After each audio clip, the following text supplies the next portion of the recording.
You've probably heard about the debt crisis in Greece. You've probably heard about the referendum and how the Greek people voted to reject the terms being pushed onto them by the Eurogroup. You've probably heard people speculating as to whether Greece will be forced out of the Eurozone. However, there are several important variables in this crisis that most people aren't talking about. 1. The debt in question is illegitimate. Approximately 90% of the money from these loans issued by the IMF and the ECB was used to bail out private banks. This shifted the consequences of their bad investments to the public sector and to the taxpayers. If the loans weren't used to help the Greek people, then why should they have their pensions looted and their taxes raised to pay it off? This is predatory lending.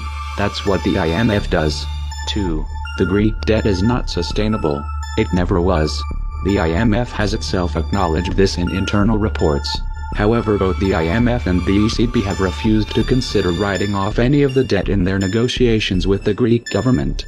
If creditors refuse to accept, any bailouts would just push Greece deeper into debt, essentially kicking the can down the road. The IMF and ECB know this, but they don't care. 3. Greece is just the tip of the iceberg. France, Portugal, Italy, Ireland, and Spain are all facing unsustainable debt loads. This will come to a head eventually.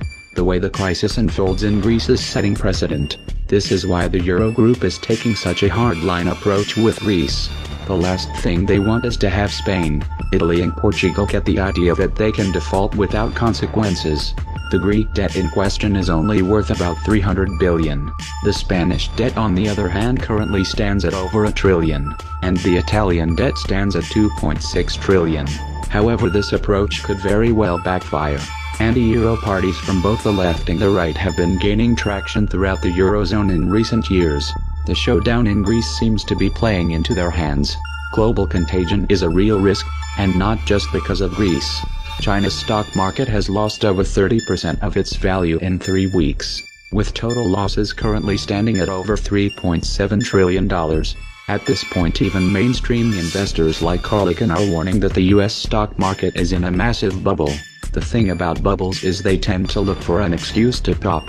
Some people have convinced themselves that the 2008 crisis was a one-time event, and that it couldn't happen again. That is wishful thinking.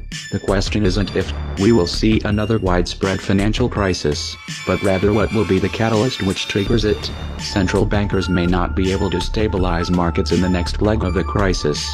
The Federal Reserve never actually tightened monetary policy. The $4.48 trillion in bonds that they bought out between 2008 and 2014 are still on their books, and they have been rolling these investments over as they mature. And the Fed's zero-interest rate policy is still in force, in spite of hints that they may raise rates later this year. Another round quantitative easing in an event of a new crisis may not have the desired effect. The same principle is at play all around the world. The problem with kicking cans down the road is that those cans tend to get bigger, and at some point you break your foot. So what's next? In the short term, Greece is headed for some rough waters no matter how the negotiations proceed from here.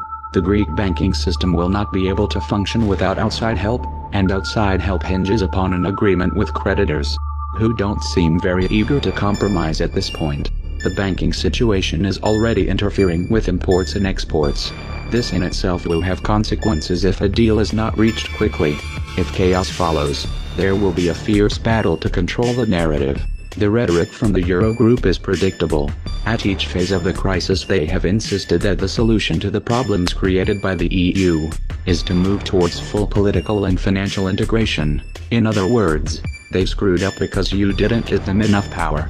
Where have we heard that before?